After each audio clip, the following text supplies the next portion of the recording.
and welcome to my YouTube channel. I'm James Nee, a clinical social worker in Denver, Colorado, and I run a private practice called Turtle Shell Therapy. My goal is to help people feel comfortable inside and outside of their shells, and I'm on here to talk on subjects that give tips and help people get there. Hey everyone, welcome back to my second video on social media safety. So in my last video, it was pretty much an introduction to what is social media safety, why should we care about it, and I introduced, well, many of you probably weren't introduced to the idea, but I explained the idea of gaslighting. So keep in mind that gaslighting is a bullying behavior or tactic. So it's what cyberbullies do. So you're going to hear me talk about cyberbullies in regards to gaslighting in this video. And we'll get a little bit more into that. But in the second video, I wanted to focus it a lot more on platforms and how we can stay safe on specific platforms. So today, we're going to be focusing on TikTok and Snapchat. So I picked those platforms for two main reasons. One, TikTok and Snapchat, they're pretty much the platforms that most teens are using, and the way I see it, everybody is vulnerable to cyberbullying, but teenagers are the most vulnerable to cyberbullying and gaslighting. And again, gaslighting and cyberbullying can have a lot of negative impacts on anyone's mental health, but especially teens. So I wanted to use this video to really focus on platforms that teenagers are actually using. So with that, I can also say there will be future videos where I'm going to be focusing on other platforms. Facebook and Instagram, I work with teenagers. I have been informed that those are for old people. I can own that I am one of those old people. I think it's best just to embrace that kind of a thing. So I will get to those, but we're going to start with TikTok and Snapchat, where the kids are. I'm also focusing on TikTok for another really important reason. They're actually partnering with the Cyberbullying Research Center to develop ways to deal with cyberbullying and how to create safer environments on their platform. So hopefully this is going to be a trend that a lot of other, hopefully all the other social media platforms, current and future, will be adopting and looking for ways that we can keep social media fun, safe, comfortable, and use it for what it was meant for. A fun, convenient way for us to connect, share information with others, and just ways to express ourselves. What even is TikTok? So TikTok is a social media platform that is primarily used to upload different videos. People usually upload the videos mostly for entertainment, self-expression. It's also ways to connect with people. People also will share their thoughts and opinions on certain topics on here. I would say most of the time they try to keep it entertaining. Some people have different things that they do on their page. This guy that we're scrolling past, he makes commentaries on videos of people making drinks. Usually it's people making coffee. So that's the primary purpose on here. People will just scroll and watch these little 10-second videos that are usually funny, or people can make the different videos for entertainment, to express themselves. Let's go ahead and talk about some of the features and just how people interact with each other on here. So the video is uploaded. We'll just look at this video of this dog not realizing that he can get through the door here. So I think it's really cute, so I'm going to go ahead and like this video so I can like it. I should also mention too, I am on a desktop right now. It's pretty similar to what the mobile app looks like for TikTok. Most of the people are going to be using this on a phone, but I will be honest, I'm not tech savvy enough to figure out how to record it on my phone and then get it onto my video editing device to get it all uploaded on YouTube. So here we are. It's close enough. So we can like it here. We can also comment. So it's pretty intuitive. So yeah, we can read through other people's comments. We can like a comment. You can see I already liked this one. I'll like this one too. If I wanted to, I could reply to that specific comment, or I could,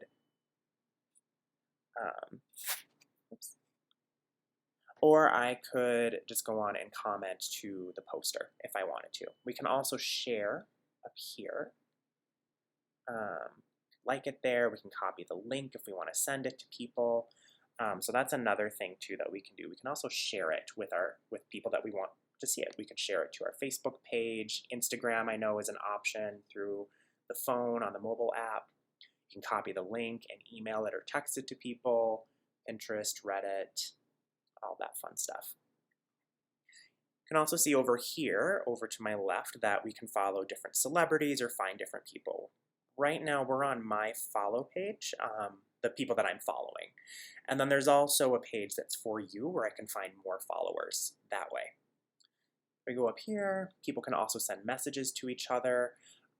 So people can, I'll get notifications of people like something that I posted, or if people start following me, or we can also just interact or send videos to each other that way too.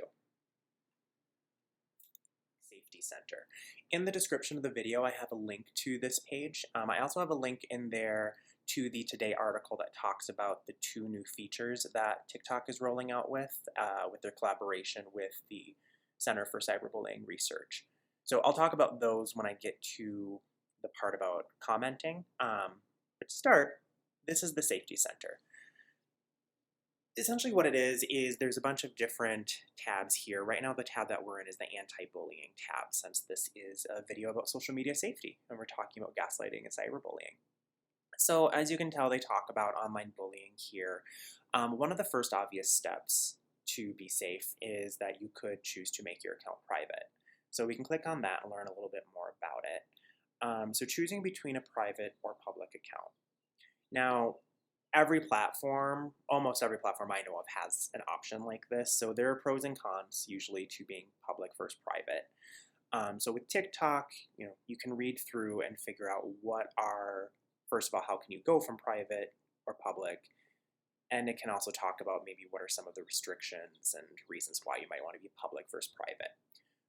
Private, though, obviously is the safest because then people can't find you as easily.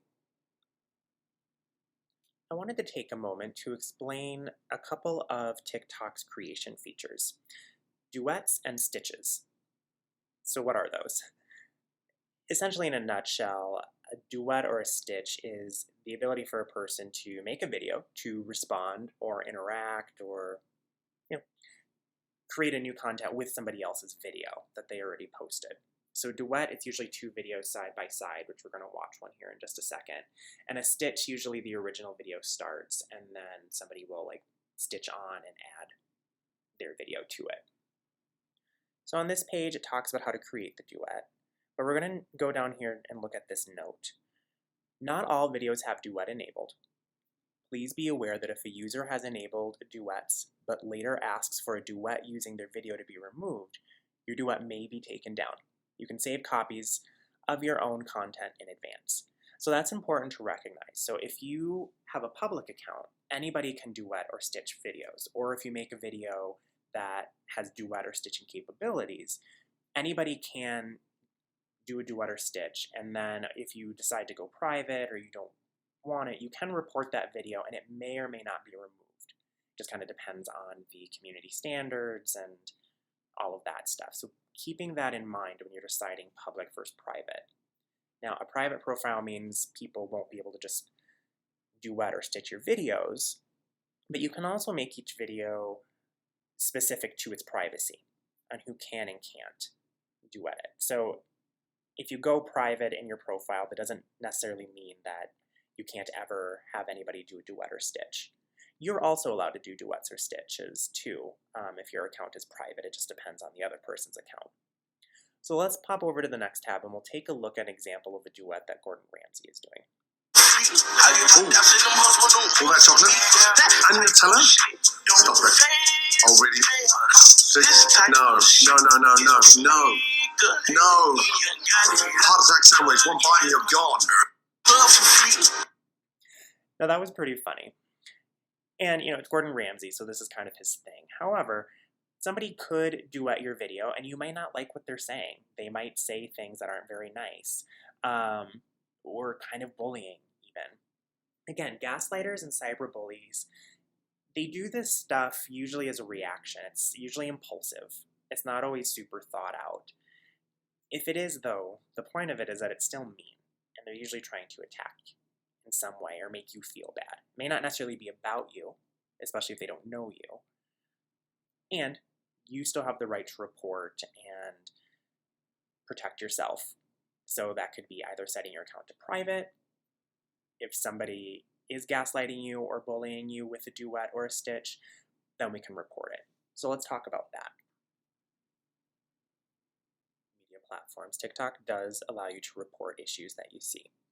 So here at the Report a Problem page that we're at, we can report a live video, report a live comment, report a video. You could report a comment that's inappropriate or hurtful, a direct message, a user, a sound. So the sound is, a lot of times you'll hear different sound recordings that then people can use over other videos. So if it's an inappropriate sound or offensive in some way, hashtags, other issues, share feedback. So zooming back up here, I mean, it's pretty straightforward on what to do. You can click on any of them and it can tell you what to do to report and then follow instructions provided. Now, reporting usually is a good route. However, depending on the comment and the community standards, it may not always do everything that you want it to do. Now, reporting a person or even reporting a direct message, you can go there and report that, and it may actually get the user blocked, or they may recommend that you block the user. Platforms, you also have the option to block users. So people who are following you, or even people who aren't following you. If you see people making different comments or just having gaslighting or bullying behavior, or just behavior that you find offensive or dislike, you can really block anybody, and then you can't see them and they can't see you. You always have the option to unblock as well too. And the person, I mean, they'll figure it out, but it isn't like they get a notification that you blocked them. But if they are somebody who knows you and they're trying to find you, they might figure it out if they can't find you. But in most cases, this is just really harmless and just a way to sort of filter out people that you don't really want to interact with. The other option is to just remove the follower. So if somebody is following you and you have privacy settings set up and this person is gaslighting you or cyberbullying or what have you, then you can remove the follower. Now they could still find you and make a request to follow you again, but you don't have to accept that request. As we're talking, you're probably picking up on TikTok has privacy controls that are very customizable for each person, for each video, each mode of interaction that people can have to talk with you or interact with you on the platform. So we're just going to go through and look at a few of these and then talk about the new features that were just unveiled last month to help make the platform even safer. So like I just said, you can apply different privacy settings to pretty much every video you share.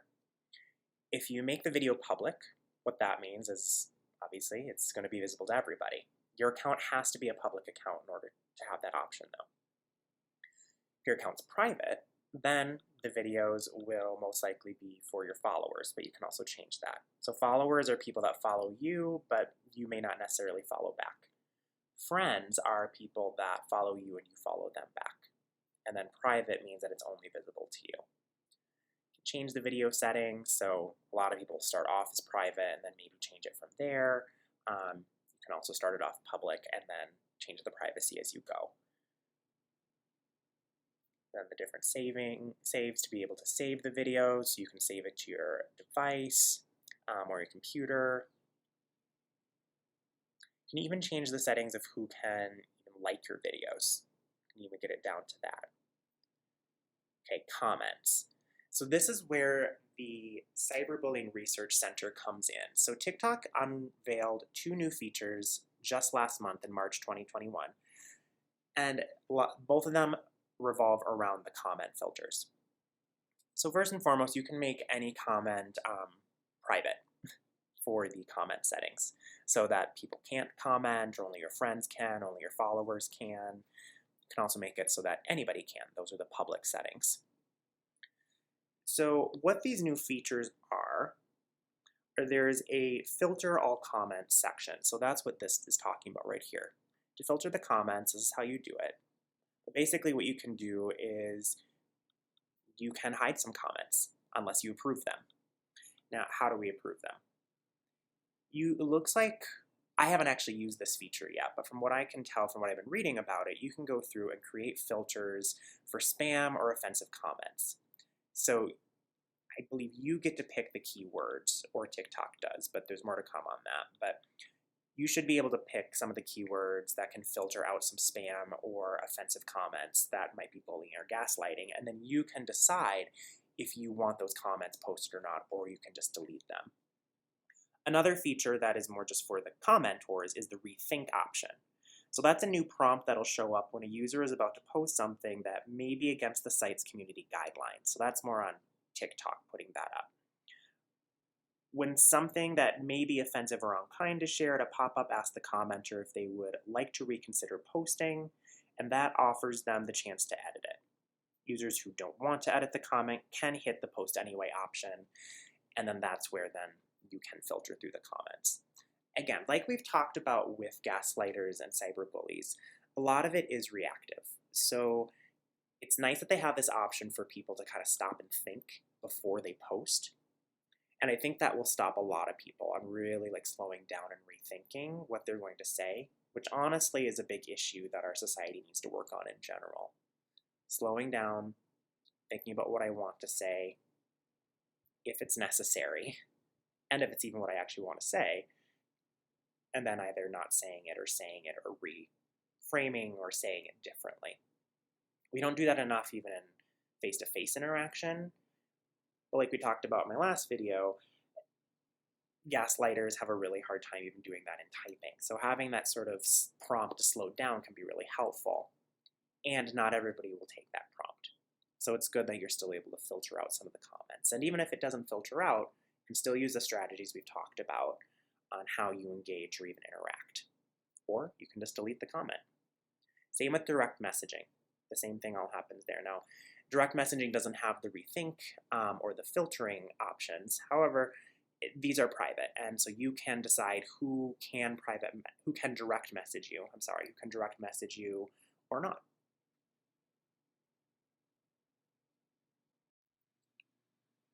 Now let's talk about Snapchat and how to stay safe on that platform.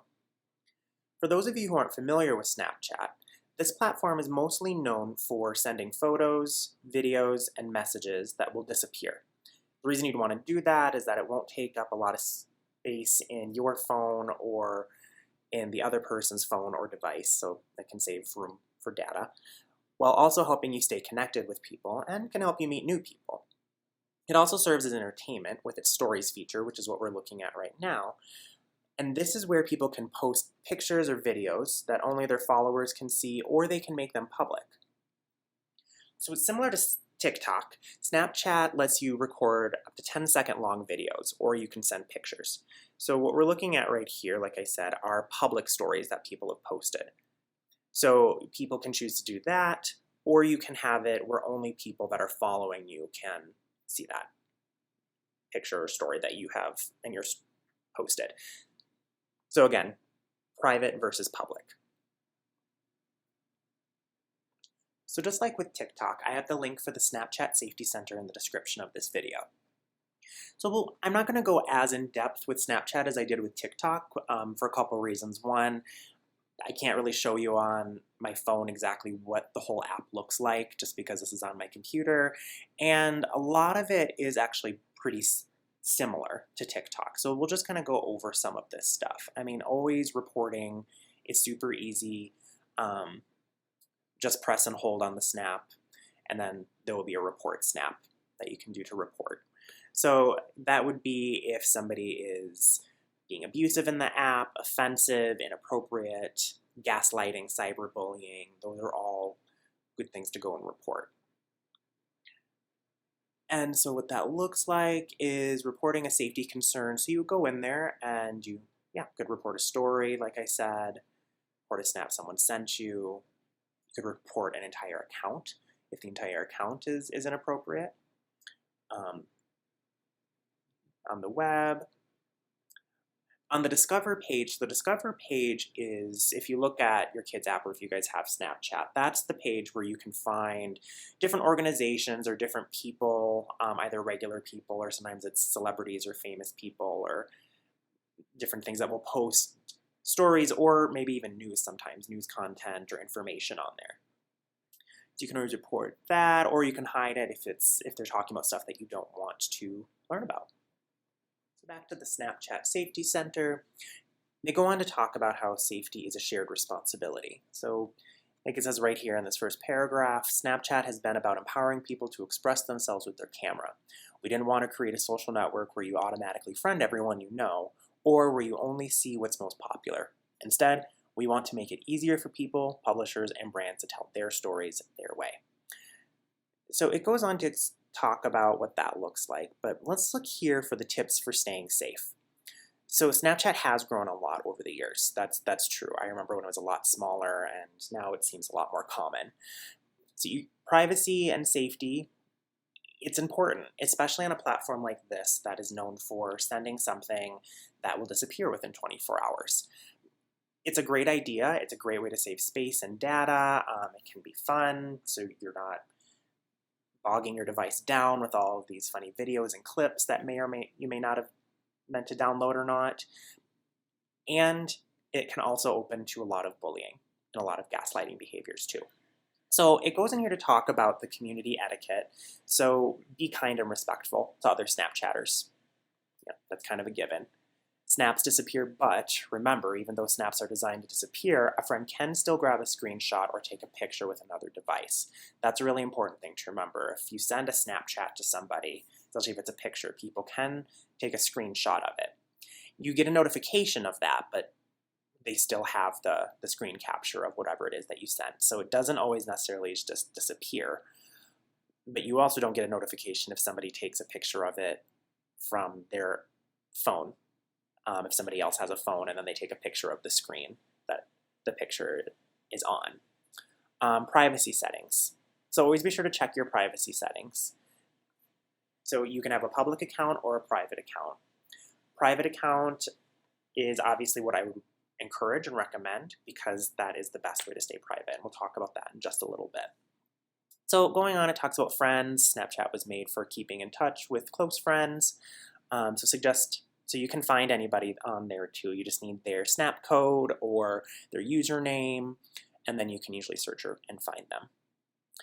The community guidelines that you guys can read on here, report for safety concerns.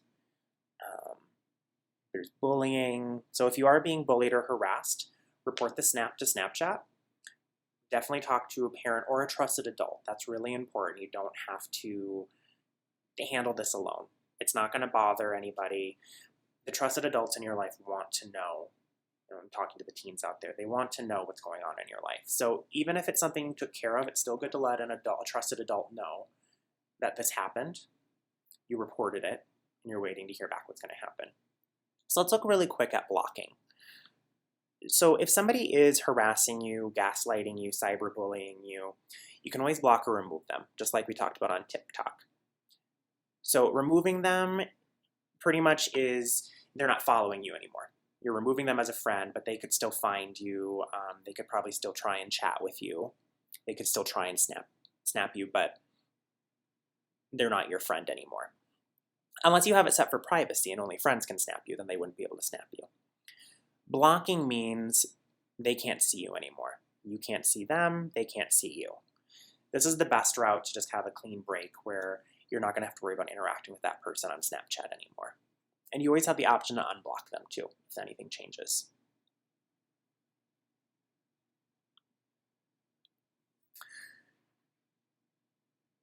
So also, you might be in a group chat. A lot of teenagers use this for different group chats, and they'll all chat and talk to each other. If bullying ever takes place in a group chat, you can always leave that group chat as well. So here's some tips on how to do that.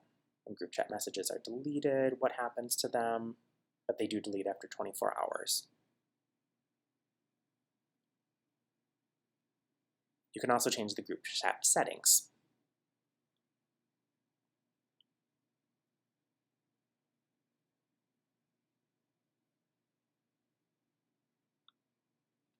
Okay. And just like with anything, they have a link where you can get additional help and resources, make sure your password is safe and secure. You can also manage your Discover content too. So you can go there and you can make sure that you're only seeing things that you'd want to see. And then the rest of this just kind of goes to talk about like the different friend stories, how they're sorted, the subscriptions that you can find on the Discovery. So that's different businesses and companies, maybe even celebrities, who have different Snapchat ads that they do.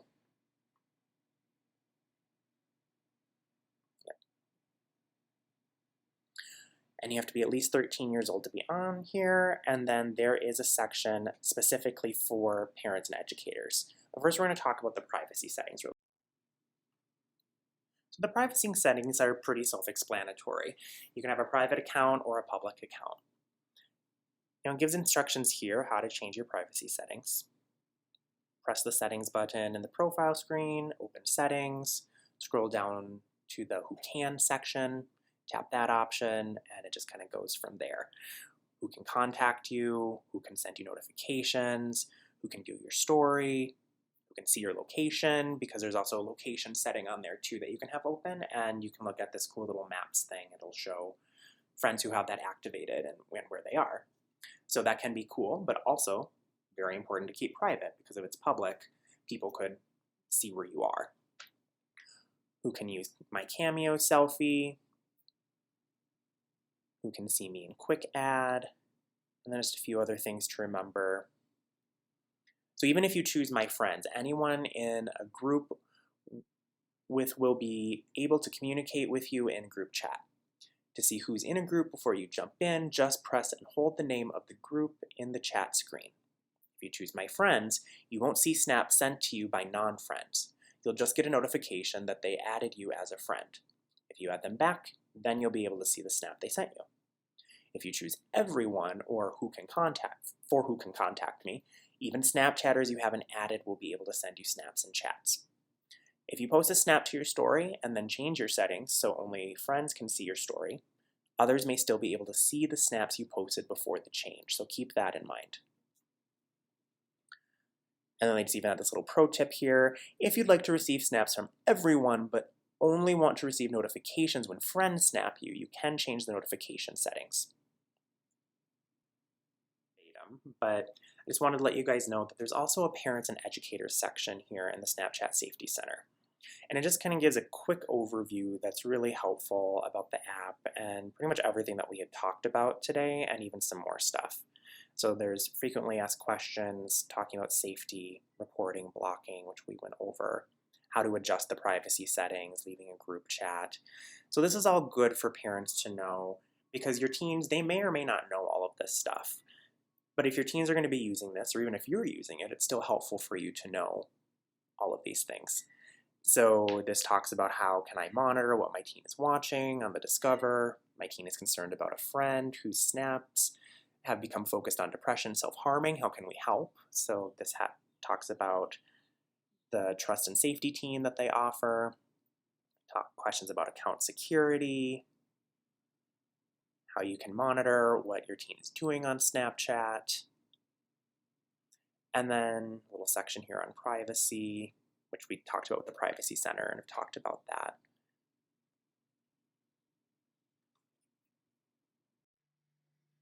All the features we talked about today help make platforms like TikTok and Snapchat safer, more enjoyable, and decrease the chances of being gaslit or cyberbullied. But it still is difficult and hurtful anytime that does happen to you. Even if you can delete the comment or block the person, it's still upsetting when it happens because someone is being insensitive or sometimes intentionally being mean to you. So like I talked about in the last video, not everyone realizes that they're gaslighting or bullying when they're doing it. We can start with that benefit of the doubt. So you may experience this from people you didn't expect it from. In those instances, depending on the situation and the person involved, it might be worth having a private conversation about it. It rarely goes well talking about how someone is making you feel or identifying their insensitivity in a public forum. If the person's not open to that, you can't control that. But if it's happening on your TikTok or your Snapchat or whatever platform it is, you have the right to delete or block that person who's gaslighting you or bullying you, especially if they're not willing to have a conversation with you about it. So again, like in the last video I talked about, before you engage with somebody who is gaslighting you or cyberbullying you or whatever it is, taking a breath, thinking to yourself, okay, if I engage with this person, what's my intention? Do I have the energy and the time? Do I actually really want to put that time and energy into their reaction? And remembering too, we can't control their reaction. We can only control our response. And part of that is validating our feelings. That hurt my feelings. I don't agree with what that person's saying, and what they're saying might be hurtful or insensitive or misinformed. And deep belly breath. Relax your muscles and think, okay, this person may not realize how they're coming across, or you might know them well enough to know that they do. And then you can think to yourself, is it worth my time and my energy to engage with this person? And anything that they might say directly towards me, of course it's hurtful, because especially if it's a personal attack, or they're trying to belittle your knowledge, or to say something insensitive or hurtful to you. And trying to remember, what is my message here? Because a person who's gaslighting or bullying you is going to try to distract you or derail you from what you're actually trying to say. What's my intention? You can always come back to that.